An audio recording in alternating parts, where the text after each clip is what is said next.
kelas NC sama IC ya, jadi apa? Jadi pakai bahasa Indonesia. Jadi mohon maaf sama teman-teman IC, nanti kalau mau nanya-nanya silakan ya.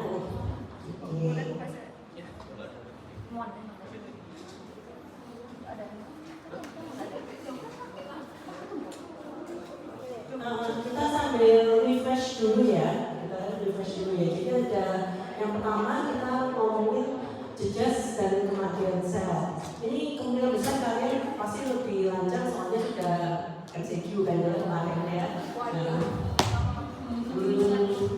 Katanya kalau mau sebelah katanya gampang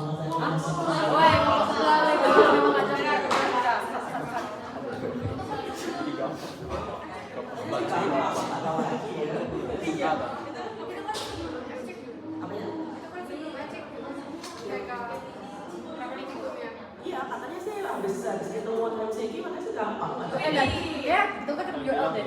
Loh, enggak ada hubungannya kok ini praktikumnya, oke? Ini maksudnya ini nanti buat ujian PA yang minggu depan ya. Oke. Jejas sama kematian sel kita refresh dulu. Apa penyebab jejas sel yang sering terjadi pada jaringan, hipoksia, iskemia, toksin, agen infeksius, reaksi imun, abnormalitas genetik, ketidakseimbangan nutrisi, kurang berlebih, agen fisik dan penuaan.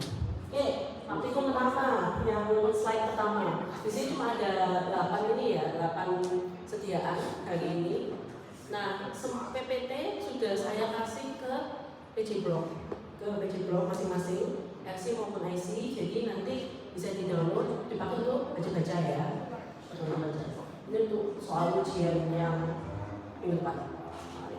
Oke, ini infak khusus. Oke, ini normal nggak ini? Tidak. Yang ini yang normal toh. Yang ini yang normal loh yang ini. Yang ini nggak normal. Oke, berarti ada perubahan ya, Yang ini normal, yang ini nggak normal. Perubahan. Jadi secara ini PA itu kan belajar makros sama mikros. Ini secara makroskopis kayak gini. Dia membesar, sembab, warnanya berubah menjadi kemerahan atau kehitaman. Kalau secara mikroskopis kayak gini. Ada yang mau tahu ini lapisan apa? Sampai sini. Di dalam atau di sistem dikasih pada sana. Mukosa ya. Mukosanya sudah hilang, nggak kelihatan. Harusnya dia selnya viabel dan kelihatan harusnya. Tapi di sini dia nggak tahu kalau dia sudah sama-sama ada kerusakan. Nah, yang di bagian bawahnya sini kan kelihatan nih ada banyak pendarahan. Ini pembuluh darahnya juga berisi eritrosit. Itu pecah itu? Yang ini. Ini kok? Itu pembuluh darah yang berisi eritrosit. Pembuluh darahnya melebar, pembuluh darahnya ya, yang ini.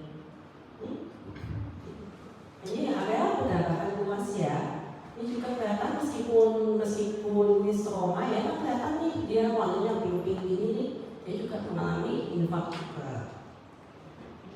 Jadi mikroskopisnya lapisan mukosa usus yang sebagai erosi ulcerasi, sebagian lapisan mukosa usus melalui nekrosis. Nekrosis apa yang biasanya terjadi karena iskemia atau hipoksia? Koagulatif, dosa ujian kan saya tahu ya. Tanpa area berdarah luas disertai pembuluh darah yang mengalami fase dilatasi yang berisi trombus eritrosit. Oke, masuk ke adaptasi sel. Ada 4 ya, ingat ya, hipertrofi, hiperplasia, atrofi, sama adaptasi. Oke, yang pertama hiperplasia endometrium. Ini bisa kelihatan, ini normal nggak sih? Enggak. Kenapa? Dia ada jodoh-jodohnya gini, harusnya dia itu kafumuteri itu harusnya halus, ini ada penjelasannya. Biasanya disebabkan oleh ekses estrogen dan bisa menyebabkan ini ada bedanya metrorragia atau menometrorragia. Kalau secara makroskopis ya ada lapisan di kafumuteri yang tebal sebagian bisa tanpa gejala. Karena keluhannya kurang lebih sama ya kan, yaitu ada tahu? Bleeding, biasanya keluhannya bleeding biasanya.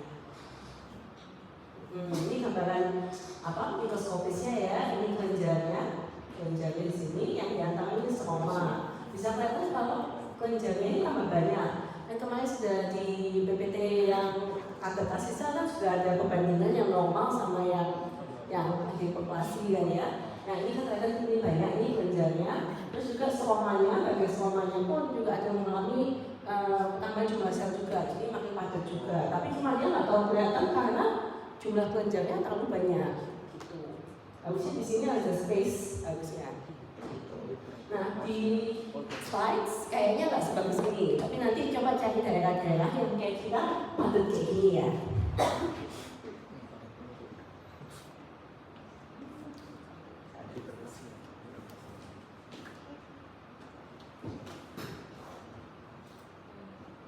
Secara mikroskopis ada endometrium fase proliferasi dengan kelenjar endometrium tersusun di antara stroma yang padat membentuk gambaran Switch pattern. Ini khas ya. Jadi switch pattern tahu kan ya, kayak keju yang bolong-bolong di kartun itu. Kelenjar dilapisi oleh epitel kolumna yang tersusun pseudo-stratified. Jadi pseudo-stratified itu artinya dia saking banyaknya selnya, dia tampak seperti bertumpuk. Pseudo-stratified.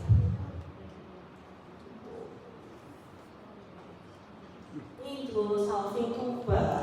Tuba itu kalau di anatomi sebenarnya kayaknya tuba fallopi itu kan sebenarnya sangat kecil ya, sangat tipis ya. Tapi dia itu kalau kayak gitu salving tuba itu bisa membesar sampai kayak gini. Ini biasanya disebabkan sama suatu infeksi. Biasanya bisa akut, bisa kronis, tapi biasanya seringnya kronis. Kira-kira ada yang bisa tahu nggak?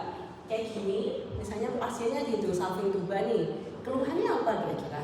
Keluhannya nyeri kalau akut ya. Kalau kronis, ada yang tahu nggak?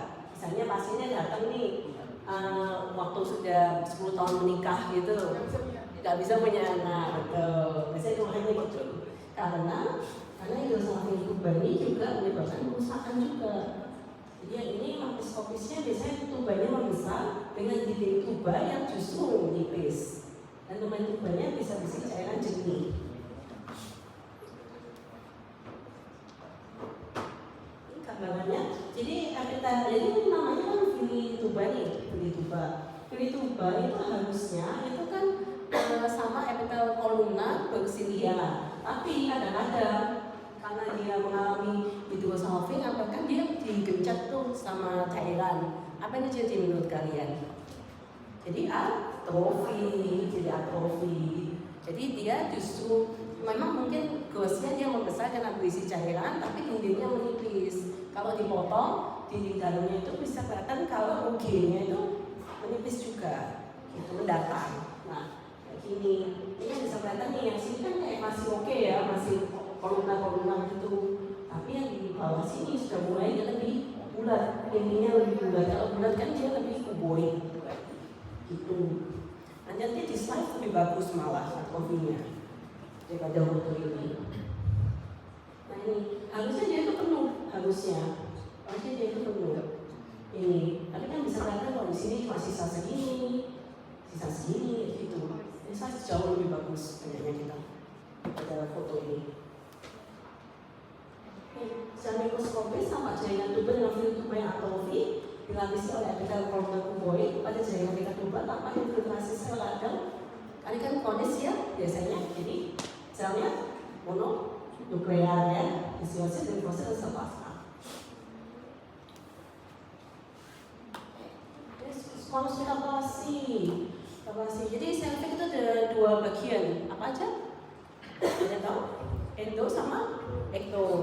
Nah, nakalnya gimana? Kalau ekto kan berarti dia di luar. Kalau ektoselfik di luar, biasanya epitel pelapisnya pasti squamous. Nah, biasanya ektoselfik itu pastinya nggak punya kelenjar. Kalau yang endoselfik berarti karena dia di dalam, epitelnya kayak kita kolumna. Dia punya yang namanya kelenjar endoselfik kayak gini. kelenjar tanduk rusa kalau kadang-kadang sebutnya ya.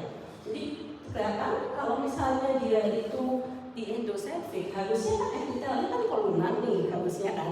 Nah, kan bisa kelihatan di sini kalau epitelnya di sini squamous. Nah, ini berarti ada squamous metaplasia. Kayak gitu. Itu endo ya dia? Ini endo.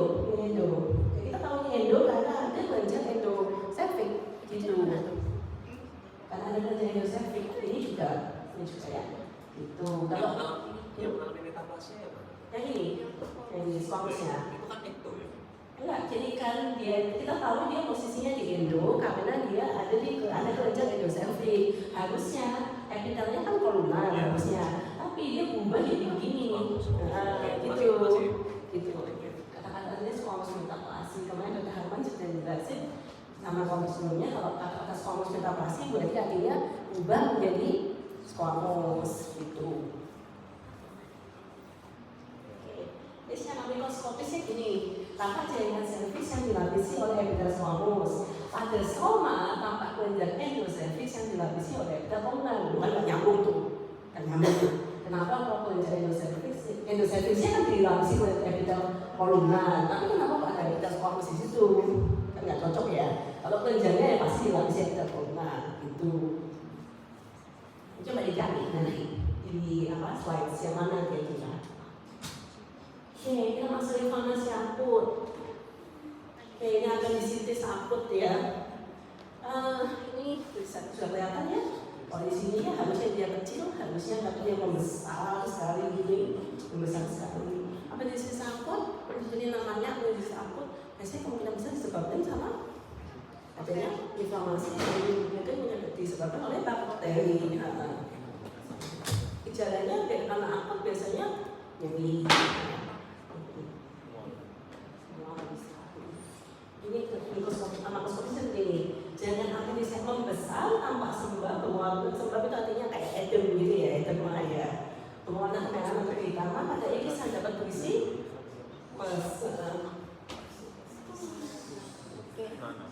ini secara mikroskopiknya, ini kan kelihatan ini mukosanya ini sudah hilang. Harusnya kan dia lebih tinggi ya, tapi dia mengalami erosi ulcerasi. Kemudian kalau kita masukin lagi, lebih besarnya lagi, dia tampak banyak sel radang. Nah, kalau ini tidak ini radang semua, sini juga. Nanti kita lihat, radangnya apa kira-kira kalau aku? Neutrofil atau polimorfonuklear. Jadi gampangnya cari sel radang kecil-kecil yang intinya lebih dari satu. Berarti intinya ada banyak granulasi seperti itu ya? Granulasi biasanya nggak kelihatan biasanya kelihatan kalau intinya itu lebih dari satu. Nanti coba dilihat nanti. Intinya satu sel itu intinya lebih dari satu.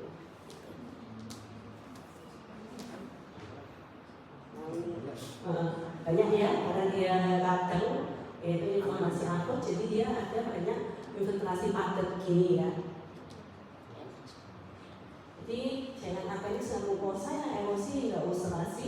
Pada lapisan mukosa hingga lapisan otot kadang-kadang bisa lebih dalam lebih tik lagi ya, ini bisa sampai lapisan lemak juga. Tanpa infiltrasi padat sel radang polimorfonuklear PMN atau neutrofil. Tanpa eksavasasi eritrosit disertai budaya vasodilatasi. Ingat ya, kalau inflamasi akut tanda pertamanya apa? Vasodilatasi. Ini hemoroid.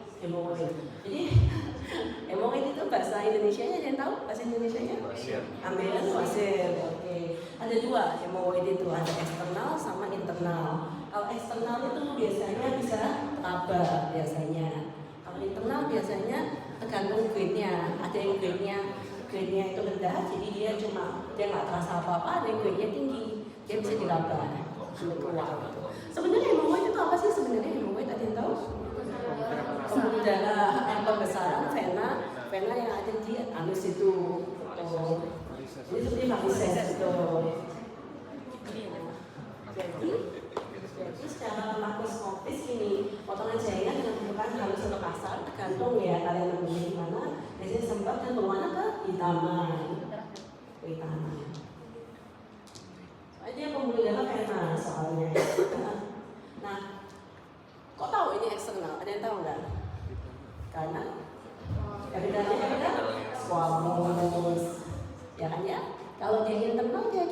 namanya apa? Kolumna, udah pinter tuh. Terus habis itu ini ada pembuluh darah, vena ya. Kok tahu kalau vena? Karena ini tipis, dindingnya tipis, betul. Ototnya nggak jelas ya ototnya ya. Jadi isinya thrombus eritrosit kayak gini. Ada kandangnya nggak kira-kira? Ada, tapi mungkin nggak terlalu banyak karena dia lebih banyak ke thrombus eritrosit. Jadi secara mikroskopis seperti ini, potongan jaringan yang harusnya kita squamous, biasanya kita tahu nih ya, hemoid eksternal. Kalau misalnya epitel kolumnar, berarti dia internal. Pada stroma tanpa plebar pembuluh darah berisi thrombus eritrosit. Masih kronik cuma ada satu, yaitu reaksi granulomatous. Apa ingat nggak ya kemarin microorganismenya apa? Tuberkulosis. Oke, ini ya, yang ini ya nggak normal ya, masih normal, masih normal. Jadi secara makroskopis jaringan dan area warna kekuningan dengan bagian tengah yang lunak atau menyerupai keju. Itu Cassius. Cassius necrosis. Kalau mikroskopis gimana? Mikroskopisnya dia itu sebenarnya kita dan kronis atau akut? Aku tuh kronis ya. Kalau kronis berarti sel yang dominan pasti makrofa sama limfosit. Itu yang bikin apa? Bikin khas ya. Nah, karena dia ada nekrosis berarti kalian akan ketemu ini, pink ini. Itu nekrosis. Iya, ini nekrosis. Kelihatan kalau dia itu warnanya pink, nggak ada inti selnya lagi, gitu. Ini nekrosis. Nah, di pinggirnya itu yang ini makrofa yang berbentuk kelompok makrofa yang berbentuk didengarin ya epiteloid. Epiteloid itu artinya dia mau jadi lonjong-lonjong. Ini khas untuk tuberkulosis. Kalau misalnya granuloma yang lain, makrofanya apa epiteloid itu? Ada yang epiteloid, ada yang enggak.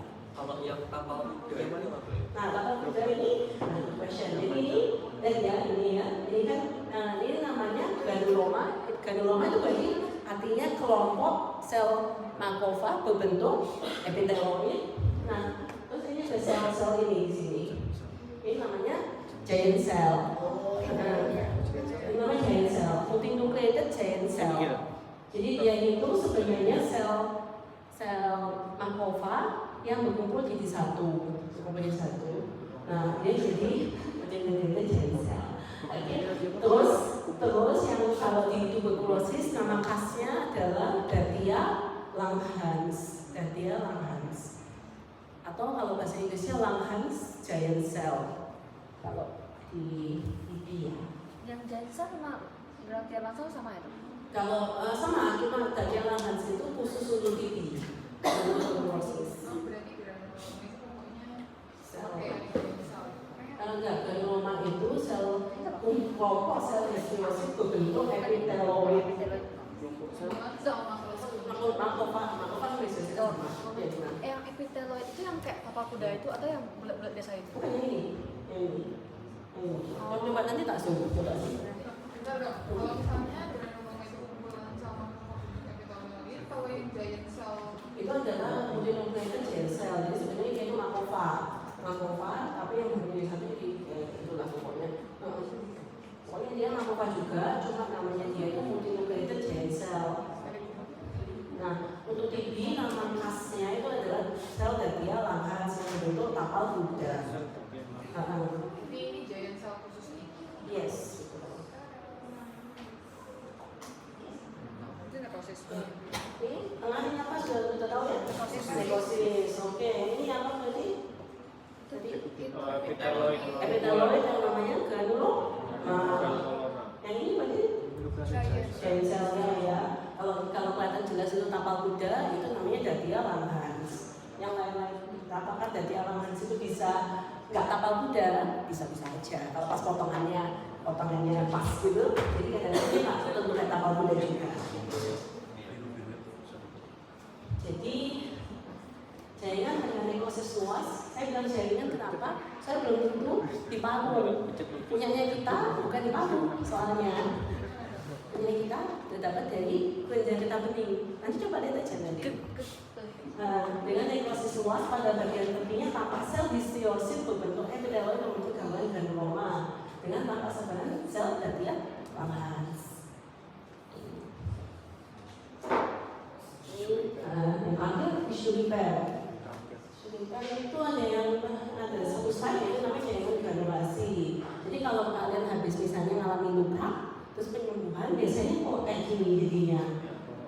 Kayak sel kulitnya belum jadi satu tapi ada lukanya seperti ini.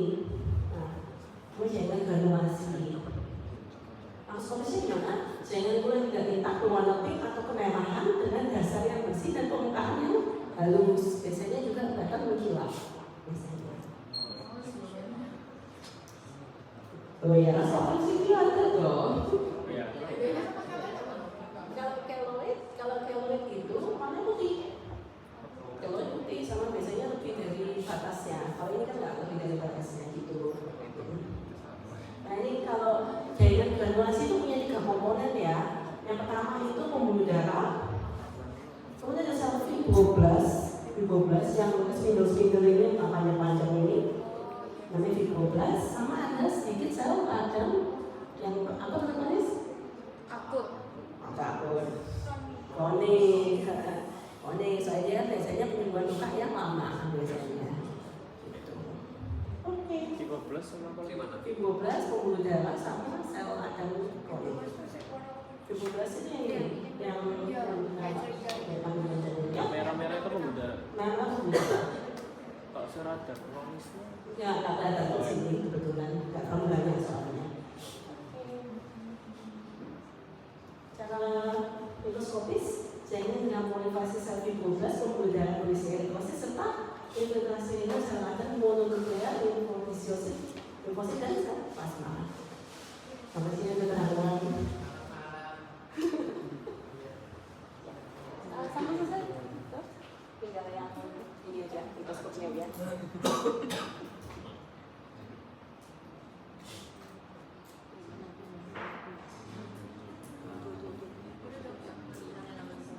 Sementara itu untuk PPT-nya, habis ini kita lihat mikroskopisnya ya, kalau kita hari-hari.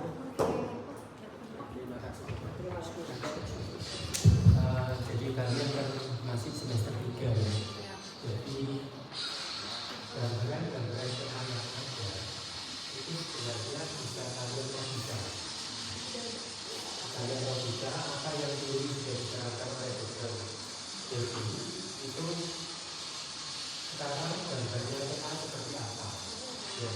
Jadi kami bukan apa ya, tapi kami sudah melihat macam-macam ini karena kita yang kita pikirkan patologisme dari ada yang terjadi apa. Jadi yang kalian dapat secara klinis itu di dalam kita tahu biologi, maka kita tahu kira-kira apa yang terjadi di dalam. Ya. Baik, yang pertama tadi sudah dijelaskan mengenai yang namanya mikrosis. Kalau secara mikroskopik berarti kehancuran suatu proses di mana tidak adanya sel, tetapi masih ada sel yang bisa hidup di sana. Jadi terjadi proses kehancuran. Itu aku suara saya sih. Handphone tuh.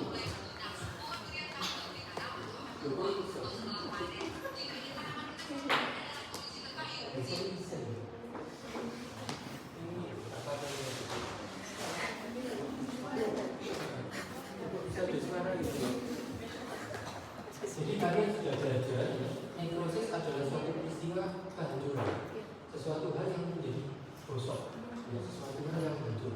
Ditandai dengan apa? Dengan adanya suatu daerah tanpa sel. Kalau kita belajar secara teori, berarti sel yang menjadi suatu hancur berarti pecahnya dinding dari membran sel ataupun intinya rusak. ataupun satu lagi mitokondrianya hancur. Ya. Jadi ada 3 penyebab kehancuran daripada sel, dindingnya pecah, mitokondria ataupun nukleatnya hancur. Ya. Dimana kalau kita lihat berarti batas antar selnya hilang. Ya. Kemudian bahkan intinya pun kalau kalian belajar ada yang karyolepsis, karyolysis begitu ya. Tetapi pada dasarnya kamu lihat tinggal berserakan begitu barang-barang tidak jelas begitu yang kita sebut sebagai nekrosis. Ya. Kemudian kalau kita lihat secara logika, nekrosis itu kan hancur. Penyebabnya apa hancur? Ya, tentunya bisa dimakan sesuatu atau bisa sesuatu dari radang hancur nekrosis, ataupun dari suatu deprivasi daripada vaskuler. Ya, vaskulernya problem, maka terjadi suatu nutrisi nggak ada, oksigen nggak ada, maka daerah itu rusak. Ya, itu kita bilang nekrosis. Ya tentunya macam-macam nekrosis kamu sudah pelajari dan etiologinya kamu pelajari. Ya. Yang bisa kita lihat adalah proses kehancuran. Di sini yang kita dapatkan adalah ini adalah usus, ya, ini adalah lumen, ya, ini adalah usus. Kenapa? Karena bentuknya seperti ini, ya. Kemudian kebetulan dia ada pulau-pulaunya itu, ya. Berarti ini kemungkinan adalah pili-pili atau tonjolan dari mukosa usus. Jadi rasanya ini sediaan mungkin usus halus, gitu, ya, secara histo. Yang bisa kita lihat ini usus halus, di mana kita masih melihat hidup dia, ya, dia hidup tapi perdarahan, kemudian masuk ke dalam submukosa seperti ini, kemudian kita masuk dalam lebih dalam sebelum lamina propria, ya, di sini. Coba yang kamu lihat ini masa perdarahan, ini sesuatu yang kalau kalian lihat adanya edem, adanya kerusakan di sini. Ya. Nah, ada beberapa teori yang terkait dengan usus, di mana usus tersebut terjadi infak namanya. Jadi infak. Jadi kalian harus tahu juga apa itu infak, apa itu nekrosis, apa itu iskemik, apa itu hipoksia. Ya. Tempat ini mirip-mirip. Ya. Coba lihat, tapi itu terminologi yang dipakai dalam kalimat-kalimat yang lain. Kalau kita belajar terkait jaringan kurang oksigen, itu namanya hipoksia. Kalau iskemik, kita cerita suatu jaringan di mana ada pembuluh darah, ada penyempitan pembuluh darah, itu iskemik. Ya. Kalau kita bilang infak, berarti adanya tanda kerusakan jaringan, itu infak. Ya. Tanda kerusakan jaringan, di mana kalau kita googling, kamu akan tahu penyebab infak itu ada salah satunya iskemik. Ya, jadi ada masalah iskemik, pembuluh darah penyempit, tidak dapat makan, maka daerah yang mestinya dia hidup karena makanan ini rusak. Jadi ketika vaskuler ini problem, rusaklah sekitarnya. That's infak. Ya. Kalau kita bilang nekrosis, berarti yang kita lihat lebih dalam lagi, jadi peristiwa kehancuran daripada sel, itu nekrosis. Jadi kalimat-kalimat ini dipakai pada tempat yang berbeda, tapi kok hampir sama ya. Nanti jatuhnya yang terakhir ya kerusakan jaringan. Ya, jadi kalian harus bisa mengolah kapan disebut hipoksia, kapan disebut infak, kapan disebut nekrosis, kapan disebut iskemik. Itu hal yang sama sebenarnya, tapi peristiwanya kalimatnya dipakai di tempat-tempat yang bermacam-macam. Ya, bahkan di ujian PMPTB jangan keliru yang ada iskemik, ada infak, ada itu tergantung. Kalau kita lihat selulernya, prosesnya nekrosis. Kalau kita lihat diarahkan ke cerita-cerita pembuluh darah, keluarnya iskemik. Diarahkan ke orang itu adanya warna bluish, kurang oksigen, macam-macam nanti hipoksia. Tergantung kalimatnya. Nah sekarang yang kita pelajari, begitu vaskuler ini masalah, maka akan terjadi kerusakan. Dan kalau kita belajar di usus, itu pembuluh darahnya akan lewat mesenterial. Nah mesenterial itu kan bercabang-cabang, ada anastomosis. Ya, tentunya kalau rusak sedikit, sini misalkan ini kan nganu ya, laba-laba gitu ya, pembuluh darah kapiler. Rusak sedikit makan segini. Kalau segini banyak, berarti apa yang kita pikirkan? Bisa yang di sini rusak, bisa yang di sini, atau cabang utamanya di sini. Ini mati, maka ini mati semua. Begitu. Nah, nanti kamu belajar ada infak di usus, ada mural, ada transmural, ataupun seluruhnya. Kalau seluruhnya, kemungkinan cabang utama dari mesenterial ini oklusi, hancur semua. Ya. Yang bisa kita lihat adalah ternyata di mukosanya diampuni. Diampuni artinya dia masih hidup. Ya. Kebanyakan kasus-kasus infak akan dipertahankan di mukosanya. Jadi selnya masih hidup, tapi sekitarnya ini degenerasi. Kemudian daerah yang asalnya hancur. Bahkan kalau lebih nemen lagi, ini selnya mati di mukosanya. Kemudian juga ini tetap hancur. Juga lapisan otornya juga hancur. Ya, kenapa? Tidak ada yang beri makan seperti itu. Ya, jadi di sini kita melihat kehancuran, awalnya kehancuran. Yang bisa bertahan di sini adalah radang, limfosit, TNF, radang. Golongan radang itu bertahan kenapa? Sebenarnya ini adalah mekanisme kalau sesuatu yang gosok, maka radang akan datang. Jadi tujuannya radang itu membersihkan yang hancur-hancur itu.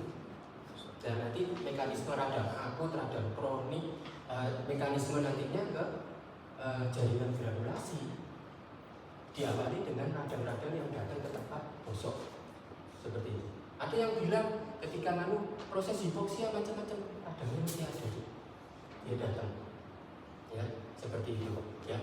Jadi yang bisa kita lihat adalah kalau infak, kalau grosnya tadi sudah diterangkan bahwa terjadi secara kasat mata merah semua, bahkan berubah biru sampai hitam. Ya, kalau hitam ya sudah mati, ya seperti itu. Bahkan kalau ini luas, dia akan menimbulkan batas yang tegas. Contoh, jadi ini putus, pembuluh darahnya putus, maka dia biru di sini. Ya, terus gosok, lama-lama melingkar di hitamnya. Nah, dokter bedah langsung gosok ada garis demarkasi kehitaman di jari, langsung didel gitu, dipotong gitu. Ya. Jadi kalau gosok, tentunya sini gosok, bisa nggak sini hidup? Mestinya enggak, ini gosok kaki sampai sini. Nah kalau ini hidup, ini gosok, nah ini berarti lokal, ada yang tersumbat lokal. Ya, logikanya begitu.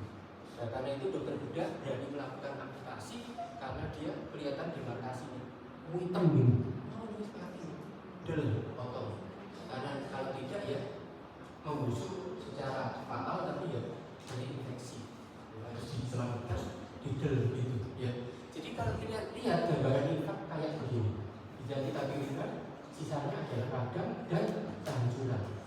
Mengenai nekrosis, kamu belajar nekrosis secara umum koagulatif. Yang lainnya tergantung tempatnya. Mau di pankreas, mau di otak, mau di usus, itu nekrosisnya agak beda-beda. Tapi secara umum koagulatif nekrosis. Nah itu nanti kamu lihat yang kayak gini-gini, ya tanpa sel, tapi ini campuran dengan edem ya. Ini jaringannya adalah sembah. Ya, nanti bisa kalian lihat begini. Yang bisa kita lihat adalah kemerahan pertama. Jadi kami biasanya menduga suatu infak merah di mana-mana, ekstravasasi eritrosit, jaringannya hancur, ya. Kemudian vaskulernya akan kelihatan beberapa rumus di sini. Langsung kita bilang ini infak, karena terjadi kehancuran secara menyeluruh seperti itu. Baik dok, berikutnya nanti dilihat biar cepat ya. Yang kedua adalah kalau kita belajar mengenai, kalian sudah dapat hiperplasi dan atrofi. Hiperplasi tentunya sesuatu hal yang bertambah banyak. Apakah dia mau hiperplasi epitelnya saja atau hiperplasi sama stromalnya saja? Ya. Kalau kita lihat rangsangan yang menyebabkan hiperplasi itu banyak. Yang paling sering adalah terkait dengan grup ekstern. Ya. Di sini yang terjadi di sini adalah rangsangan dengan estrogen. Ya. Kalau kamu belajar adanya estrogen dan progesteron, kalau estrogen pada payudara apa, progesteron pada payudara apa, estrogen pada kafum di dalam kelenjar endometrium seperti apa, progesteron seperti apa, tentunya itu berbeda. Ya. Kalau kamu ingat adanya pertumbuhan dan perkembangan. Ya. Jadi kalau pertumbuhan dutulinya bertambah banyak, itu siapa yang mempengaruhi? Kemudian dari dutulinya besar, itu siapa yang mempengaruhi? Tentang tentunya pengaruh estrogen atau progesteron. Itu yang kalian harus belajar. Kalau yang di sini pengaruh dari estrogen akan mempengaruhi pemuda, stromanya jadi banyak dan kelenjarnya jadi banyak. Itu pengaruh dari estrogen. Nah, bagaimana pengaruh dari progesteron? Ya, kalau progesteron akan pengaruhnya mematangkan daripada kelenjarnya dan persiapan arteri-arteri yang di stroma menjadi lebih bertumbuh. Yaitu pengaruh progesteron pada endometrium. Pengaruh estrogen pada endometrium adalah proliferasi pada kelenjar dan stromanya padat. Ini kalau kita lihat, ini adalah kelenjar endometrium. Kelenjar endometrium kita kenal sebagai epitel silinder. Ya, epitel silinder yang secara histo bahwa ini tidak terlalu padat. Tetapi dirangsang estrogen maka ini jadi banyak. Selain kelenjarnya ini jadi banyak, bentuknya bisa berkelok-kelok, bertambah besar, bahkan bisa terjadi dilatasi kistik. Ini. Kenapa dilatasi kistik? Kakek dia memproduksi, kemudian dia tambah besar, dilatasi kistik seperti ini. Ya. Jadi kalau kelenjarnya menjadi lebih padat, bahkan akan terlihat kelenjar bukan satu lapis tapi menjadi 3 lapis, 4 lapis. Kenapa jadi 3 lapis, 4 lapis? Karena dia padat benar. Sekarang kalau kalian lihat lumen, ya, tak kasih sel gini padat lumen. Sekarang kalau tak potong begini kelihatan 1 lapis. Tapi kalau dimiringkan dipotong gini kelihatan berlapis-lapis. Nah, berarti ini tandanya padat banget. Ini kan kelenjar endometrium itu kan ada permukaannya, terus dia kelenjarnya kan gini. Nah ini terus padat. Ya kebetulan potongannya tidak pas. Gini agak miring, padat banget. Namanya pseudo stratified yang seperti ini. Ya. Kemudian ada pun juga kalau ini sama ini banyak, maka ini bisa deket. Yang katanya back to back. Ya. Kemudian dia juga bisa ketemu adanya keluar papil agak berpapil begini karena terlalu padat. Ya, dan nanti kita belajar yang padat-padat itu bisa agak sedikit keluar papil. Ya, tapi papilnya yang karena ini biasanya kita sebut papil yang semu, begitu. Ya, jadi kamu lihat ini papil yang padat. Jadi itu dari estrogen. Ya, nanti kalian lihat stromanya juga padat. Jadi estrogen mempengaruhi epitel dan estrogen mempengaruhi stroma. Seperti itu. Paham ya? Nah, jadi kalau kita bilang hiperplastik seperti itu. Hiperplastik selain dari suatu growth bisa dari mana? Inflamasi.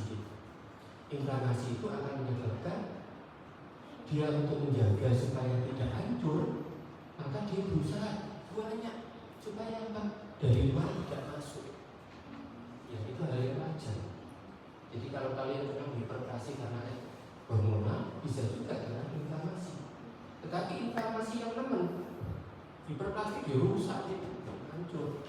Kalau memang dia akhirnya berubah seperti itu. Ya paling gampang kalau kamu misalkan anak kos, yang saya cerita anak kos, kemudian kamu cuci baju, kakimu kena baginya, ya pel-pelan ya. Sering begitu, maka ini iritasi kakimu. Iritasi, lama-lama salah airnya kurang, lama-lama kekeringan, keratin, dan hiperplasi daripada squamous. Kakimu jadi tebel dan kekeringan dan cacat. Ya, itu yang terjadi kalau hiperplasi pada kaki. Dipicu apa? Inflamasi. Seperti itu. Kamu coba gini terus, suka main tenis ya, bro? Tebel enggak sini? Tebel. Yang suka ini juga ya, kamu garui terus sampai 1 bulan. Tebel enggak? Tebel. Kok garuk inflamasi lama-lama ini tebel. Kok bisa tebel? Berplastik. Ya nanti epithelial keratinosidnya tambah tebal.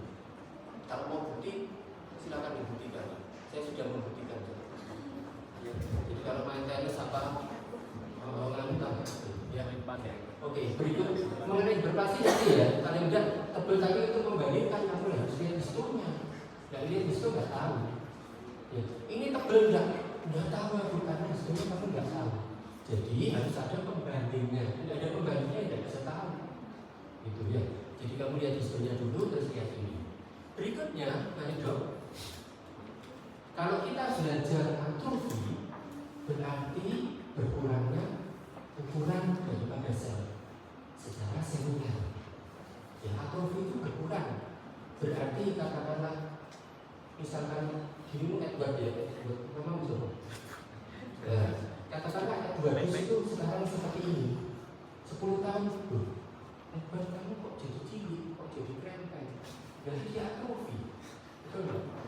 Dulu misalkan ini atau Aris ini sekarang ini, nanti kamu ketemu waktu jadi dokter ada beri Aris kamu kok jadi cilik. Jadi dia atrofi. Ya. Atrofi, Pak. Kalau kita lihat atrofi adalah pengecilan. Kalau secara kasat mata adalah pengecilan jari. Tetapi kalau secara seluler, atrofi diartikan sel gede jadi sel cilik. Ya. Jadi kamu hati-hati mengatakan atrofi. Kalau atrofi secara jaringan, itu selain selnya jadi kecil, ada sel yang hilang.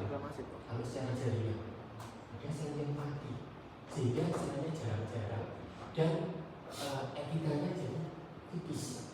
Tetapi kalau kita belajar basic patologi, yang disebut atrofi adalah peristiwa sel besar jadi sel kecil. Ya. Jadi hati-hati karena ada yang tanya duduk atrofi itu jaringan atrofi apa selnya nggak hilang? Iya. Kalau jaringan gede segini atau jadi segini pasti selnya ada yang hilang. Ya. Sedangkan definisi atrofi adalah gede dan cilik tanpa ada sel yang hilang. Karena kita belajar basic patologi, kita belajar seluler, maka kita bilang atrofi itu gede jadi cilik. Ya. Sekarang kalau kita lihat dari atrofi gede dari cilik, maka kita lihat apa kurang lebih penyebabnya kembali lagi deprivasi daripada oksigen, deprivasi daripada makanan-makanan, ya tentunya hal-hal yang atrofi itu nanti berhubungan dengan pembuluh darah ataupun saluran ini kemudian entah isinya sari-sarinya habis, selnya tidak bermakan, atrofi. Kemudian ingat ada mekanisme autofagi pada atrofi. Ya, hampir mirip antara atrofi dan autofagi. Jadi memakan organ-organnya sehingga organnya jadi kecil, selnya jadi kecil. Kan begitu. Ya, mekanisme autofagi ada molekulernya, ya, lewat molekuler. Nah, kemudian ketika terjadi suatu atrofi berarti jadi kecil. Ya, sekarang kita pelajari ini adalah dari tuba fallopi. Jadi tuba fallopi yang sebelumnya meradang, gak waras-waras, kemudian terjadi jaringan granulasi, perbaikan, sisa-sisa perjuangan dari tuba fallopi yang banyak itu jadi sisanya seperti ini. Ini seperti gambaran pohon, ya, pohon bener, pohon gondol atau pohon beneran, ya. Yang sebenarnya kalau coba lihat buka internetmu, tulisan tuba fallopi, sebenarnya dia gini. Ya, pilih-pilihnya panjang-panjang, tetapi ini sebenarnya sampai sono hilang tidak gini. Ya. Jadi berkurangnya secara gross, berkurangnya ukuran sel, beberapa mati, selnya yang kita lihat ini juga ada yang mati, ada yang mengkerut. Jadi ini sebenarnya epitelnya tuba itu silinder. Tetapi ketika kita lihat ini jadi kuboid atau jadi pipih. Ya. Jadi kalau secara seluler berubah ukuran jadi gede, jadi cilik. Ini atrofi. Kemudian proses ini yang dulunya gitu mengkerut juga atrofi. Selain itu ada yang mati tentunya. Ya, kalau ini per sel ini atrofi. Ya, jadi kalau kita basic patologi itu per satu sel, tapi ketika dijadikan atrofi itu dikatakan yang besar. Besar ini jadi gini, alisnya jadi kecil. Ya, Kenapa? Ini semua atrofi. kamu mau secara seluler apa secara jaringan? Secara jaringan akan kelihatan atrofi. Tapi definisi atrofinya memang ada yang mati, ada yang kecil. Tetapi kalau benar-benar selulernya ya bundar jadi silinder jadi gepeng atau silinder jadi kuboid. Ya, ininya yang bisa kita ketahui yang dulunya silinder tinggi kemudian jadi kecil. Stromanya ini jadi entek juga, tidak sekecil ini. Nah, bisa dibuktikan dari histologinya. Mau tanya apa lagi? Loh, berarti itu yang putih itu apa? Itu juga atrofi atau nekrosis? Kenapa? Yang ini. Nah, ini adalah lumen. Lumen. Lumen. Jadi sesuatu yang bolong, Oh, yang ini. tubalnya itu lumennya, bukan yang tengahnya yang bolong-bolong itu. Cuma lumennya ini terisi bahan mukoid sama perdarahan, sama eritrosit. Ya. Sekarang kalau kamu gini ya, coba lihat ya. Ini banyak. Kalau hancur itu kan tek. Nah, terus ininya jadi lebar lumennya. Ini lumennya kecil loh. Ini jadi lebar. Masih ingat peristiwa di otak? Kita punya virus, kita punya sulcus. Ketika dia atrofi, maka sulcusnya akan besar, virusnya kecil. Nah, itu ya. Jadi kenapa ketarik? Atrofi otak secara gross, tapi itu ada yang kurang. Secara seluler ada atrofinya, istilah atrofi. Ya, jadi jangan dikacaukan. Duduk gede jadi cilik. Soalnya ada yang tanya ke saya, duduk yang hilang itu kemana? Yang hilang dia bukan hanya peristiwa atrofi saja, tapi memang ada bagian yang hilang, ada sisa-sisa yang masih hidup. Ya, itu yang kepentingannya begitu. Jadi ini jaringan fibros, jaringannya ini menjadi cilik, ininya juga habis, ininya juga lumennya. Yang seperti itu. Jadi ini kebetulan ada perdarahan, ada mungkin plasma bisa dengan debris nekrotik ataupun keradangan, sisa-sisa dari keradangan bisa begitu. Ya.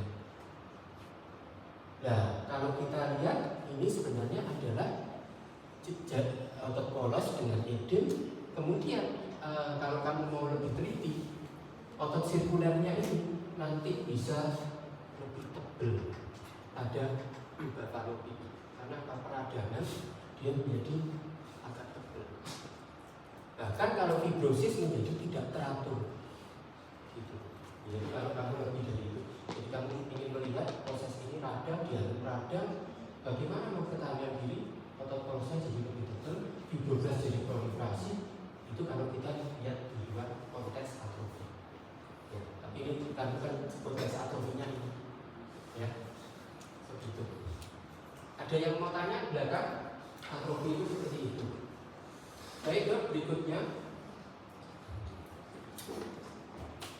Kalau kita lihat, kalian sudah diajari suatu metaplasi. Metaplasi ingat transformer. Ya, perubahan bentuk satu mobil jadi robot jadi mobil. Ya, kita ternyata di PA juga ada transformasi perubahan epitel dari satu ke lain. Ya, dok, atrofi itu termasuk metaplasi enggak? Kan dulu silinder jadi bundar, silinder jadi gepeng, ya. Kalau itu sebenarnya secara logika, kalau definisi perubahan epitel jadi satu ke lain, itu mestinya juga masuk metaplasi. Ya. Tapi di sini ternyata perubahannya bukan yang dilihat silinder jadi kok itu, silinder jadi yang lain, silinder jadi transisional, silinder jadi squamous, ya. Ataupun perubahan ini metaplasi juga bisa metaplasi di mesenkim, lemak jadi kondro jadi lemak, ya, atau kondro jadi bagian yang lain, ya, seperti itu. Jadi metaplasi itu bisa pada sini, bisa juga pada mesenkimnya. Nah, itu bisa terjadi. Nah, ini yang terjadi kalau kita lihat. Sebenarnya kalau kita belajar peralihan, itulah yang sering tempatnya metaplasi. Ya. Peralihan daripada transisional dari squamous ke transisional itu pada kurikulum Inteltek. Peralihan daripada di esofagus epitel squamous jadi adeno itu peralihan. Kalau di sini yang kita ceritanya dari squamous ke adeno adalah dari cervix. Kalau adeno ada squamous, ini dari squamous ke adeno, ya. Ini dari adeno ke squamous, ya. Maksudnya gimana? Ya, maksudnya adalah yang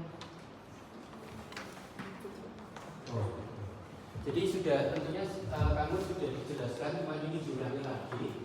Ini ya dia, coba dilihat. Ini adalah epitel squamous yang seharusnya squamous itu punya ektoservix. Kemudian setelah squamous sebelahnya adalah adeno, itu punya ektoservix. Ya, yang terjadi pada di sini adalah ini asalnya adalah adeno, kepapar, adeno berubah jadi squamous. Dan bawahnya ini masih adeno. Nah, jadi saya juga nganggap gitu. Jadi atasnya ini yang asalnya adeno berubah jadi squamous. Namanya squamous metaplasia. Yang sebenarnya kalau kelenjar itu dari atas sampai bawah ini ke kelenjar. Tapi yang atas itu kena inflamasi, kena gores, kena macam-macam. Yang adeno di atas itu berubah jadi squamous. Ya, karena itu ketika kita lihat di mikroskop, ini secara histo nggak pernah ada. Atas squamous, bawah adeno, kan nggak pernah begini. Kalau squamous bawahnya stroma saja. Kalau adeno, stromanya ya ada campuran adenonya, terus juga stroma biasa. Ini kok campuran? Tidak ada seperti itu. Nah ini asalnya adalah punyanya ini. Jadi ini kelenjar, tapi kena inflamasi dan kena suatu pH dan macam-macam. Ya, kemudian dia berubah jadi squamous. Nah, kamu tidak ingin tanya ada yang aneh di sini? Apa yang aneh? Kalau ini jadi squamous, terus ini kemana muaranya? Itu yang aneh. Kalau ini ditutupi squamous, terus ini keluarnya kemana? Ini loh, ini kan harus ada jalan keluarnya. Kan keluarnya kan mestinya ke sana. Nah kalau ditutup squamous, terus ini gimana keluarnya? Nah terjadi nanti mampet, ya mampet bisa jadi sebenarnya ini nanti ada jalan keluar kecilnya, tapi nanti kalau inflamasinya hebat ini bisa jadi melembut, Bisa kista. nah itu nanti jadi kista retensi nanti.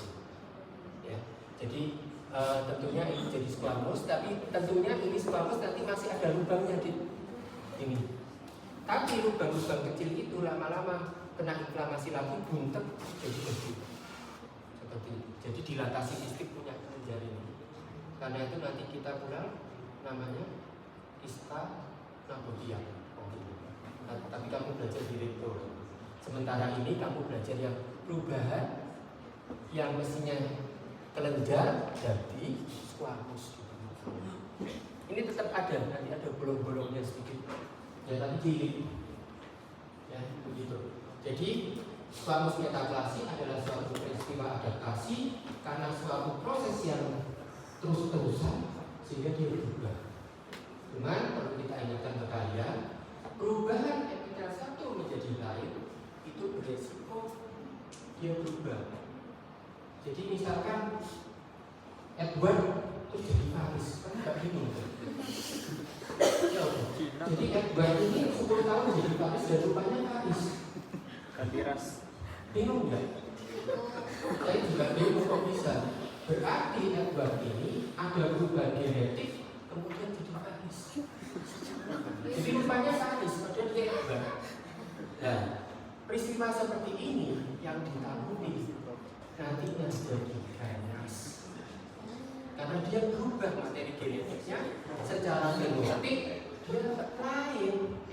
Nah itulah nantinya ke arah nanas. Paham ya? Jadi ganas.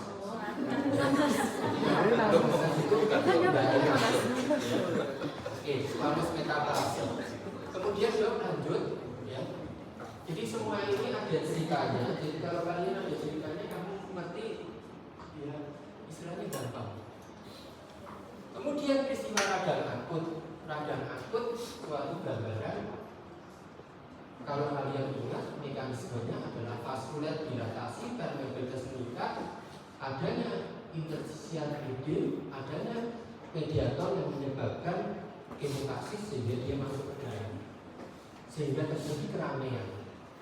Yang kita lihat untuk radang akut tidak usah dihafalkan, yang kita tahu adalah peristiwa pembuluh darah melebar, peristiwa rolling adhesion, kemudian terjadi permeabilitas meningkat, jaringannya edem, kemudian eritrosit masuk, ya. Kemudian juga radang utama dalam 2 hari yang masuk adalah PMN, ya. Dan jaringannya kemerahan, baik stromanya kemasukan karena stromanya sembab, kemudian permeabilitas meningkat, maka eritrosit pun masuk di antara jaringan utama, ya. Kemudian yang kita lihat radang akut itu peristiwa ceri kemerahan itu akan jaringannya itu merah, ya. Jaringannya merah, pembuluh darahnya melebar, airnya masuk, edem, pembuluh darah melebar, dan ekstravasasi eritrosit, dan PMN-nya banyak. Dan gambaran radang akut, ya. Kita lihat ini adalah mukosa apendik, ya. Kebetulan mukosa apendik ini terjadi suatu erosi dari mukosa. Kira-kira kok bisa erosi mukosa? Nah, ini erosi mukosa, mukosanya hancur. Coba kita tilik ke belakang sini. Kalau kamu belajar lebih lanjut, mekanisme apendisitis itu tidak hanya peristiwa radang, tetapi sebelum peristiwa radang adalah iskemik dari pembuluh darah apendik. Iskemik pembuluh darah apendik kenapa? Karena adanya radang, dilatasi semua, pembuluh darahnya itu meningkat, kemudian iskemik, kemudian terjadi infak lokal. Jadi terjadi infak lokal, kerusakan jaringan ini, ya, infak lokal, kemudian ini nyenyek. Kalau teman mukosanya juga hilang, ya. Kemudian dengan adanya nyenyek begini, maka dia di muskularisnya jebol, perforasi. Ini yang terjadi, ya. Jadi kalau sebenarnya peristiwa apendisitis ini bukan hanya peristiwa radang biasa, tetapi diteruskan iskemik dari pembuluh darah, infak lokal, kemudian jebol. Ceritanya begitu, ya. Gitu. Jadi kalau kita lihat ini tidak murni, kok bisa entek ini? Kalau logikanya ini habis, pasti ini radangnya merusak. Kalau kita lihat ini kayak infak mekanismenya, hancur, kemudian sisa perjuangan.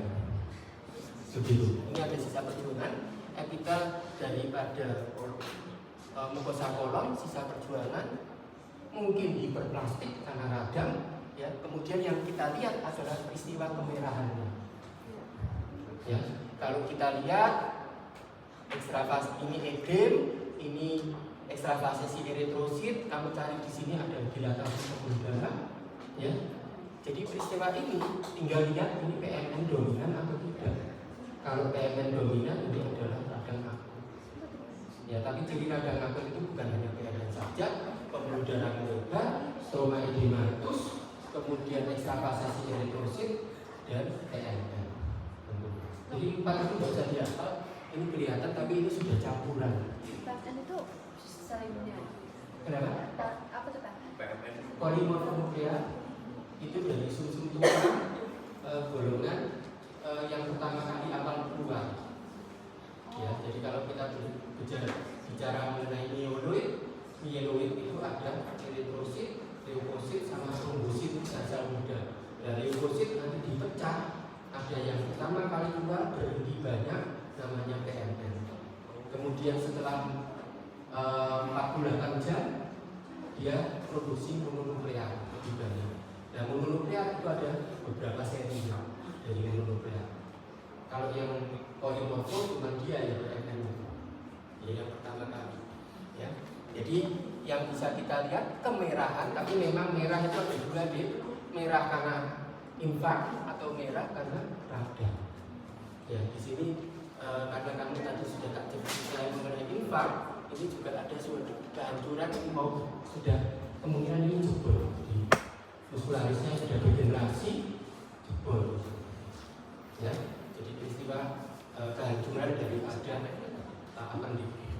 Ya, peristiwanya itu radang akut. Kalau kita ambil ini tak tutupi, hancur ini ya infak. Tadi lihat TMN-nya harus di-zoom sekali lagi ya. Yes, mesti lihat tuh. Dari pembesaran 40 kali ke atas kamu baru kelihatan. Kalau tidak kelihatan. Ya, seperti ini. Ya, yang belakang nanti ya peristiwanya. Nah ini kayak begini, ya, kayak begini. Ya. Nah ini tentunya kalau kita lihat dia pengen hidup enggak? Epidermis. Jadi dia juga hiperplastik, kena radang itu. Tapi kalah sama inflamasinya ya hancur sebagian, gitu. Atau ditambah proses infak yang di dalam, hancur gitu. Ya, jadi begitu. Jadi ini plasma. Kalau kita lihat ini tidak murni, sudah tidak murni, mungkin ini hari ketiga.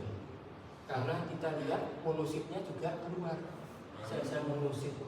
Kalau nanti isinya sel-sel bersegmen kayak begini, ya, seperti ini. Tapi ini memang ini kayak begini. Jadi yang bola 3, bola 2, ya, ini adalah PMN. Kalau isinya kayak gini semua, ini berarti kemungkinan hari pertama, hari kedua. Tapi kalau ini sudah tidak murni hari pertama, sudah banyak reaktif. Ya, jadi itu peristiwa cukup singkat sampai 48 jam PMN. Setelah itu diganti mononuklear. Ya, tapi sebenarnya memang ada peristiwa antara kronik dan akut itu ada sekarang yang sulit batasnya, campuran. Cuman kami cuma menghendaki kalian kalau pemerahan, ekstravasasi, edem itu akut. Tapi memang ada peralihan antara akut jadi kronik. Di mana keduanya membingungkan, itu bisa. Ya, tapi kalau ujian yang tidak membingungkan karena campuran. Ya. Dok, lanjut dok. Ya. Coba kita lihat berikutnya adalah terkait dengan kronis.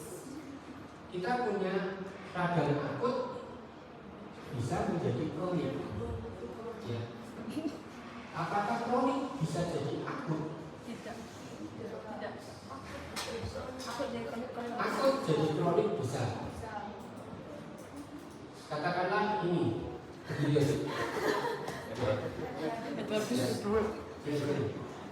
Ya, Mas ini, dok saya demam. Kemudian kita tampil tanda-tanda kardinal saya. Selain demam, dia ada gejala merah, nyeri, membesar, tumor. Maka dia mengalami suatu serangan akut infeksi di sini. Tapi tubuhnya memberi gambaran demam. Nah, ini adalah radang akut. Kemudian sembuh, atau dia tidak sembuh. Ya. Jadi kalau akut sembuh, ya selesai prosesnya. Tapi tidak sembuh, katakanlah dia ternyata punya penyakit tertentu, di mana penyakit tersebut depresi sistem imun. Ini tidak begitu. Apakah diabetes atau kelainan yang terkait dengan macam-macam defisiensi, ya? Apakah plasma, golongan plasma defisiensi? Ternyata dia datang ke saya sudah 2 bulan. Saya lihat tidak merah, tidak meradang, tapi kelihatan sakit. Dok, saya tidak doyan makan, saya greges, saya gini. Tak cari tanda-tanda akutnya tidak ada. Kamu sudah berapa lama? 2 bulan. Oh pantesan tidak kelihatan. Jadi dia tidak panas tinggi, tapi ya cuma sumber-sumber, tidak enak badan, ya. Tanda bengkak tidak kelihatan. Yang dulunya asalnya bengkak, terus baru tak buka, ada nanahnya. Ya, terus dia ternyata sudah luka tidak sembuh-sembuh. Tak tembok-tembok keluar nanahnya, sakit enggak dong. Ya itu adalah peristiwa kronik. Ya, itu yang kelihatan. Tapi ada kronik yang nggak kelihatan. Jadi misalnya gini, Edward ini apanya Paris, ya. Terus 10 tahun saya tidak ketemu. Is, kamu kok kurus, Is? Terus tak lihat kulitnya peliput. Kamu ada sakit apa? Iya dok, saya kena hepatitis. Itu kan nggak kelihatan. Tapi kita lihat tubuhnya beda dengan yang dulu. Itu kronik juga. Satu sakit ginjal, sakit vaskular dan macam-macam. Tapi Paris ini nggak sehat. Kalau dicek nanti ketemu kronisnya. Tapi tentunya kamu harus cari di mana yang luka, di mana yang proses berkepanjangan. Tapi secara fisik dia nggak sehat. Yaitu kronik. Sekarang kamu tak tanya ini. Dia dalam kondisi kronik, kan gejalanya tidak kelihatan. Terus setelah kronik, dia kena istilah bisa kena trauma atau kemasukan virus apa ya, COVID-19. Jadi katakanlah dia memang ada sakit paru, kemudian kena COVID-19. Sakit parunya ini kan sudah kronik, terus kemasukan agen baru.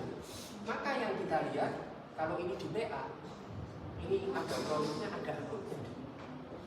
Nah, jadi peristiwa kronik jadi akut itu bisa, ya bisa. Ya tapi memang agak sulit untuk melihat gambaran PA karena campuran. Bukan penyakit baru ya. Ya penyakit baru atau agent baru yang menimbulkan luka ataupun dari dalam dirinya, misalkan itu virusnya aktif lagi, dia akutnya berubah. Tergantung dari luar atau dari dalam. Jadi peristiwa akut itu akan keluar lagi yang namanya adalah kronis eksaserbasi akut. Seperti itu. Ya. Jadi peristiwa akut nanti kamu akan ketemu kronis eksaserbasi akut itu kronik panjang tapi terus ada keluar lagi gejala akutnya. Padahal dia kena kronis. Ya, atau ya seperti itulah gambarnya. Ya. Kemudian sekarang kita lihat berikutnya. Ini apa dok? Hah? Hemoroid. Yang ada kroniknya? Oh tidak ada ya? Oh ya sudah. Berarti TBCM dok. Ya, akut jadi kronik bisa, kronik eksaserbasi akut bisa, tapi bukan istilahnya kronik jadi akut ya. Kemudian ada berdiri sendiri kronik granulomatus yang bukan berasal dari akut ataupun kronik, tapi dia berdiri sendiri. Jadi ada penyakit-penyakit tertentu yang merangsang timbulnya suatu kronik membentuk granuloma. Ya, kalau kalian masih ingat, kalau kamu masuk hematoimmune system, nanti kamu akan mempelajari salah satu mekanisme hipersensitivitas yang terkait T helper 17, yaitu nanti terbentuknya reaksi granuloma. Ya, yaitu salah satunya yang nanti terbentuk suatu peristiwa aktifnya neutrofil dan teman-temannya sehingga jadi rame lagi. Ya. Ini adalah suatu gambaran kehancuran daripada sudah hancur dong. Yang mungkin yang sudah hancur. Ya. Kalau peristiwa hancur itu tadi kita sudah punya radang akut dengan infak hancur. Ya. Ya, jadi peristiwa kehancuran. Nah ini juga, nah ini ya wis dok ini dok. Ya. Ini adalah makrofag. Ini adalah makrofag. Coba buka granuloma di internet. Buka sekarang. Ya. Ini adalah granuloma yang sudah mengalami perubahan. Sebagian sudah ada kerusakan dan timbul nekrosis. Dan ini di tengahnya adalah dakia lamban, dakia berinti banyak. Ya. Jadi ini terbentuk suatu granuloma, tapi sebagian sudah ada nekrosis, sebagian juga ada dakia lambas. Ya. Kalau ini kamu hapus, nekrosisnya kamu hapus, gambarannya seperti yang di situ. bentukan granuloma. Nanti kamu cari bentukan granuloma yang nggak jadi begini. Yang ini dok. Ya, seperti itu granuloma. Itu granuloma. Ya, di mana sel-selnya tampak begini deh. Asalnya dia makrofag. Makrofag itu tepinya agak irregular begitu sitoplasmanya. Intinya benar besar. Kemudian jadi dia seperti pisang begitu. Selnya bentuknya kayak pisang-pisang begitu. Dan membentuk suatu granuloma. Jadi kalau kita bilang lingkaran bulat, dia pisang-pisang begitu. Ini, coba lihat di situ. Ya, selnya itu bentuknya kayak pisang. Intinya, ya, pisang, gambar gede no, baru tahu. Kurang besar. Ya, kurang besar. Kamu lihat selnya. Ini dok. Apa itu? Bisa. Iya kan? Itu. Ya, itu gambar apa itu? Mungkin itu pisang. Bisa. Ya, lihat gambarannya selnya itu jadi memanjang begitu. Oh, bisa tak? Ya. Nah, ini adalah sudah terjadi reaksi yang lebih hebat. Mungkin bisa. Nah, kayak gini lebih. Nah, ini jadi lonjong-lonjong gitu. Nah, coba lihat granuloma. Selnya kan ini makrofag, jadi pisang. Ya, ujian jangan tulis pisang nih. Ya, jangan ditulis pisang. Nanti yang salah kita dari pisang. Dok, saya pernah panggil apa namanya tim apa? Dok, dokter kok ngajari pohon gambut? Saya yang mana ya? Mungkin yang tadi itu samping. Bentuknya lonjong. Maksud saya ngajari itu supaya ngapal gampang. Dok, tadi Bukan asal ini bener pisang gitu. Ya, kamu ngambil ini pisang saya dipanggil. Yang sama yang di atas ngajari pisang. di Ya, atas. Di atas. Dokter Lydia Bale. Tinggi maksudnya. Tinggi. ini gambar kayak pisang tapi bukan. Jangan nanti kalau ujian kamu tulis pisang salah. Itu namanya apa dok? Yang gede pisang. Ini makrofag. Makrofag itu kan bentuknya bunder. Ya rada irregular gitu, tapi terus jadi kayak pisang-pisang begini. Oh, Coba kita lihat itu dulu yang bagi. itu normal apa tuh? Ya itu mengalami suatu perubahan, tapi kita nggak ngomong itu metaplasia. Granuloma. Enggak sih, saya mau tanya yang tadi dulu. Apa itu? Kalau metaplasia itu kan sebenarnya sel ingin bertani itu makanya dia Yes. beradaptasi. Betul. Tapi kalau yang atrofi tadi, dia membuat lama-lama dia semakin squamous sampai itu metaplasia juga. Sedangkan kan dia kayak menyerah tadi saya. Yang kuboid jadi squamous. Iya, yang tadi yang atrofi yang disebut papalopi itu. Papalopi itu Masuk metaplasia berarti. Papalopi kok dia jadi squamous? Tapi kan yang kolumnar malah jadi kuboid itu. Ah iya itu kolumnar jadi kuboid karena isinya berkurang kan jadi kuboid. Bukan masuk metaplasia. Tapi itu istilahnya tidak metaplasia. Ya, cuman saya pikir kamu pasti akan bertanya itu. Kuboid jadi itu kan jadi metaplasia. Ya, tapi kalau sekarang silinder berkurangnya organel dan macam-macam isinya berkurang, kan dia jadi bulat. Bahkan nanti jadi pipi. Nah, pipi biasanya karena efek tekan dari luar.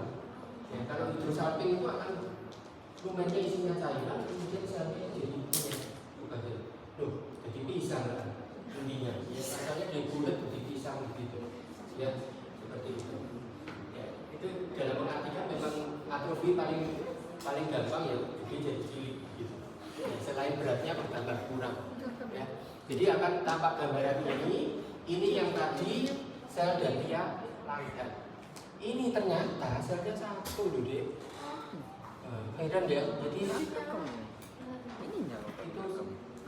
selnya satu, intinya banyak. Ya seperti ini. Ya ini dantia langgan, ini granuloma, ini ada bagian nekrosisnya. Bulat itu apa? Mana? Ini dantia langgan, dantia tapal kuda. Langgan. Ya ini adalah makrofag tiba-tiba membesar, kemudian intinya banyak. Terus kamu nanti tanya, dok ini gak ganas tak dok? Nah, selama ini tidak ada ceritanya ini gak ganas gitu. Ya, tapi ini suatu petanda bahwa perubahan dari makrofag terus intinya banyak. Ini metaplasia apa enggak? Ya, kalau di definisi belum ada jadi masuk metaplasia ini. Ya, jadi tentunya ini spesial case ya, tapi tidak ada cerita ini jadi metaplasia. Ya, oke. Jadi akan kelihatan granuloma. Nah, ada ceritanya yang menarik adalah granuloma ini sebenarnya tidak ada imun. Tapi kalau sistemnya imunnya turun, maka granuloma ini akan terjadi nekrosis. Kemudian sebentar lagi ketemu bagian pelanggan. Ada yang bilang ini adalah suatu mekanisme setelah proses tubuh tidak bisa mengatasi kuman TB, dia terus bentuk seperti ini. Nah, kita biasanya dipatok ini deh. Kalau granuloma tersebut tidak ada datia, kemungkinan besar tidak ada nekrosis, kemungkinan sistem imun dia masih kuat. Tetapi kalau terjadi kumannya begitu hebat, ini akan nekrosisnya banyak, kemudian kesini pulang. Ya, seperti itu. Ya, jadi datia pelanggan itu. Ya, Bang. Berarti kalau misalnya dia udah terpapar TB tapi dia imunnya kuat, datianya nggak bakal keluar. Kemungkinan tidak keluar. Berarti nekrosisnya juga. Ya, kemungkinan tidak nekrosis. Begitu. Jadi kalau kita melihat banyak nekrosis, berarti sistem imunnya kalah. Ya, seperti itu. Yaitu nanti kamu akan pelajari epiteloid sama sudah terbentuk nekrosis, berarti kehancuran. Ya, jadi sistem imunnya kalah akan kelihatan begitu. Nah, kadang kita ketemu granuloma dari biopsi, tidak ada nekrosis, tidak ada nekrosis kasiosa, tidak ada datia. Maka kita bingung, ini TB apa bukan? Maka kita harus pemeriksaan tambahan. Bahkan kita cek, ini kan bermasalah. Kita cek apakah ada kuman TB di dalamnya atau tidak, atau kita minta bantuan pemeriksaan darah. Ya, begitu kita gambaran PA gak yakin ini TB, maka kita cari bantuan. Ya, kalau TB kasnya epiteloid, ya, kemudian selain epiteloid bersamaan ketemu nekrosis kasiosa atau ada datia langganan. Ya, jadi kalau epiteloid toh tidak yakin itu suatu TB. Ya. Kemudian nanti kamu akan belajar macam-macam granuloma itu nanti bervariasi. Ya. Nah, ini adalah bagian dari radang kronik granulomatus. Peristiwa kroniknya ada. Ya. Jadi mungkin dok ada tempat lain enggak yang ada fibrosis. Jadi radang kronik itu suatu peristiwa di mana dia berusaha survive. Berarti pembuluh darah yang dulu sudah dilatasi hebat, dia harus survive. Bagaimana? Proliferasi pembuluh darah. Selain proliferasi pembuluh darah, bagaimana? Selain itu, dia kan harus hidup jaringannya. Ya. Tetapi jaringan yang mati-mati itu diganti fibroblas aktivasi. Jadi peristiwa radang kronik adalah peristiwa aktivasi fibroblas dan pembuluh darah proliferasi. Dan radangnya mononuklear. Itu adalah radang kronik. Berarti bisa fibrosis itu asalnya? Fibrosis kalau kita lihat adanya suatu daerah yang kosong akibat sisa dari radang, dia akan proliferasi mengisi tempat kosong. Jadi fibrosis. Tentunya sebelumnya dihabiskan dulu, dibersihkan oleh radang, kemudian tempat kosong itu fibrosis masuk ke dalam situ. Ya. Jadi peristiwa fibrosis. Ya. Nah ini kalau kita lihat tepi-tepinya bisa jadi ini suatu fibrosis, kemudian juga pembuluh darah kecil-kecil proliferasi. Jadi ini ada kronik granulomatus, itu ada kroniknya, ditambah satu lagi granuloma yang terbentuk. Ya, jadi seperti itu untuk radang kronik granulomatus. Ini proliferasi sama yang kronik itu apa tuh? Kenapa? Itu kan yang sini kan proliferasi. Ini coba nanti kamu lihat ini fibroblas atau tidak, tapi umumnya ini fibroblas, jadi fibroblas proliferasi jadi tambah banyak, ya. Kemudian diantaranya ini untuk hidup dia kan harus ada vaskular. Dan nanti vaskularnya kecil-kecil diantaranya kelihatan proliferasi. Ya. Jadi kalau kronik granulomatus pasti ada kroniknya, tetapi dia plus granuloma yang kita lihat. Bagian fibrosnya mana? Iya. Kenapa? Bagian fibrosnya. Nah nanti kita lihat nanti ada jaringan fibros. Ya. Baik, kita beri. Yang belakang nanti enggak ya? Bener tak ngerti? Tidak ada peristiwa ujian lagi ya? Kalau ada peristiwa ujian kayak kemarin, bingung antara ujian sama dengarkan. Ya. Baik, Dok, lanjut Dok. Apa jaringan granulasi dulu ya Dok ya? Nah, oke. Jaringan granulasi bukan radang granulomatik. Jaringan granulasi adalah suatu proses penyembuhan. Proses penyembuhan ditandai dengan apa? Berakhirnya radang. Radangnya berkurang banyak, bahkan sebagian radang apoptosis sehingga proses ini selesai. Jadi berakhirnya radang, bertambah kokohnya, tapi memang ada fasenya ya. Jadi bertambah. Jadi ketika radang itu radang kronik kan proliferasi fibroblast. Kemudian radangnya habis, fibroblasnya tambah mateng. Kemudian fibroblast tersebut membentuk tautan, ya. Kemudian beberapa fibroblast nanti begitu sudah reaksinya hampir selesai, fibroblast itu juga akan sebagian hilang, ya. Tentunya ada apoptosis juga. Jadi radangnya apoptosis, fibroblastnya pun sebagian diapoptosiskan juga, ya. Dan ini yang bisa kita lihat adalah tautan-tautan daripada fibroblast aktivasi. Kalau kamu lihat di mikroskop akan tampak lebih warna pucat, produk keunguan gitu, apa pucat keunguan, coba lihat ya. Jadi ini adalah fibroblast membentuk tautan-tautan ya. Bisa tautannya itu yang pertama tidak teratur, kemudian lama-lama jadi teratur. Ini kan masih tidak teratur kemana-mana ya. Jadi adanya proliferasi dari fibroblast, adanya banyaknya kapiler, pembuluh darah diantaranya ini, ya, yang seharusnya radangnya habis. Ya.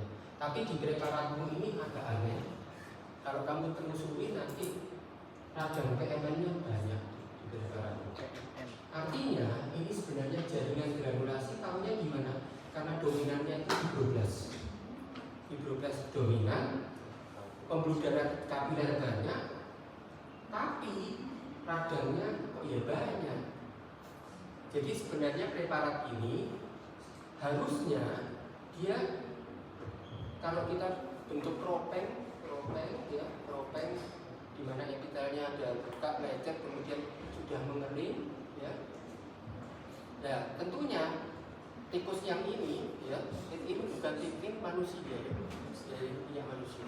Ya, umumnya ya sudah terbentuk jaringan granulasi, kemudian aktif lagi.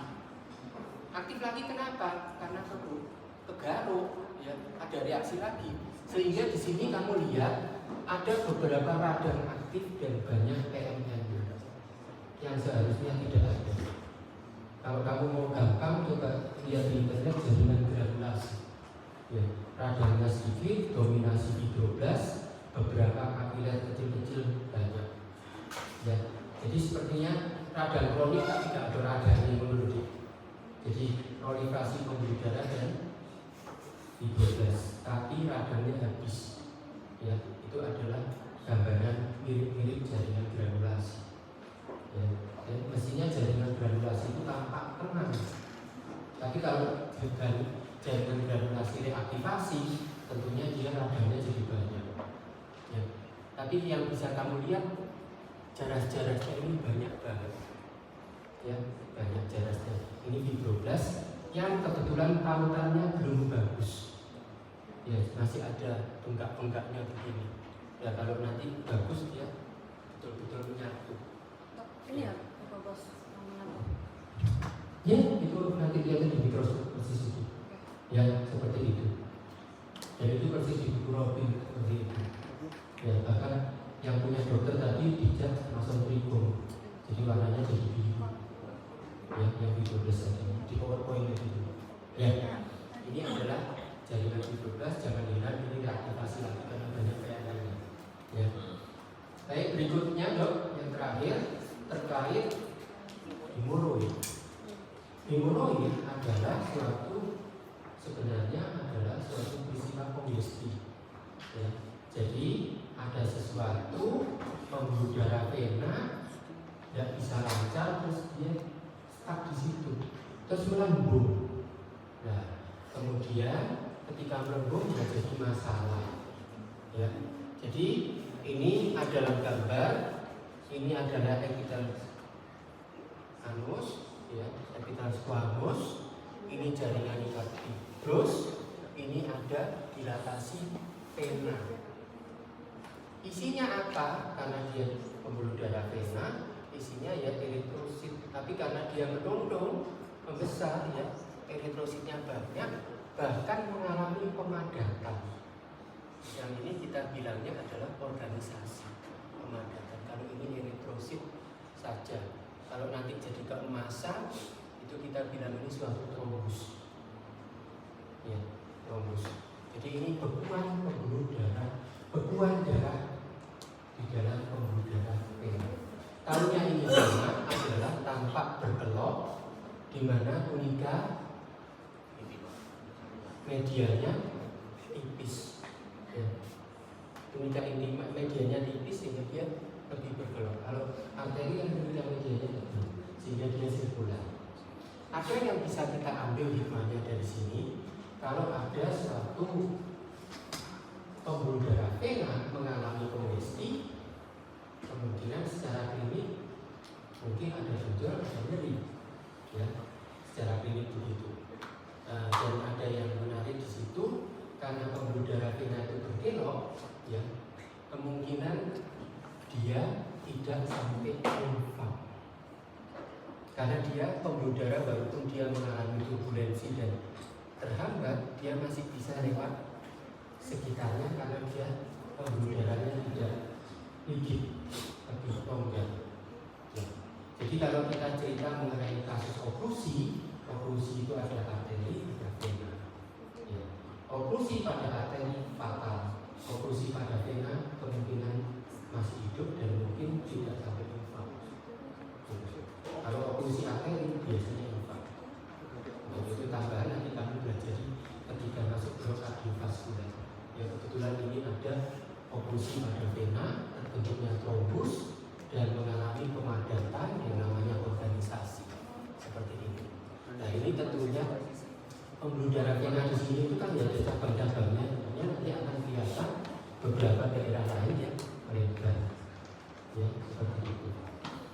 Sekarang kalau kita kembali ke klinisnya, jadi kalau kita lihat klinisnya, ya, orang sering batuk, orang angkat berat, orang kelemot, orang obstinasi atau lemah itu, terus orang tidak bisa berkol, ya, kemudian orang angkat besi. Nah, semua ini menyebabkan tekanan intraabdomen meningkat yang lemah di daerah vena femoris, ketekan terus melentung dia. Nah, peristiwanya begitu. Kemudian venanya meletung, kok gak enak ya? Terus kamu ketika BO, gitu ya. Nah, BO itu seperti karena kamu obstipasi, fesesmu keras, maka pembuluh darah vena yang menurun diamplas sama feses. Seret fesesnya keluar, apalagi keluar short face, langsung venanya ini melecet deh. Komunikasinya seperti itu. Jadi karena itu darahnya segar. Ya. Jadi karena dia untuk di sini kan dia kurang lebih dari anal itu sekitar 1 cm atau setengah cm. Ya. Kan vena hemoroid dari di sini. Ya. Jadi apapun yang menyebabkan tekanan intraabdomen meningkat, batuk kronis, orang hamil 9 bulan itu ya repot. Mungkin di antara kalian ibu-ibu, mami-mamimu mungkin dulunya hanya hemoroid, sekarang hemoroid setelah kamu lahir. Ya, karena apa? Beban perut, kencingnya mundur. Seperti itu. Terus dia tidak makan sayur, terus menjadi fesesnya keras, kemudian mundur, fesesnya keras ditabrak ini lecet. Terus setelah lecet ini keluar, kumannya masuk ke dalam vena sambil berdarah. Jadi mekanismenya seperti itu. Jadi semua ini sebenarnya bisa dijelaskan. Jadi kamu harus melogika supaya gampang dimengerti. Ya. Ada yang tidak mau tanya yang belakang? Ada yang nggak mau tanya? Nggak mau tanya ya nggak apa sih. Mau tanya? Nggak mau tanya. Ya.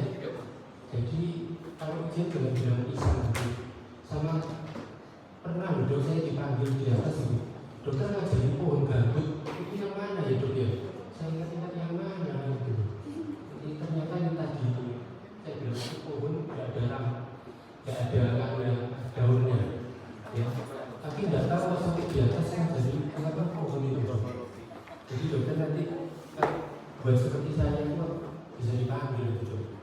Ya. Benar dari dokter cempaka mau menambahkan mungkin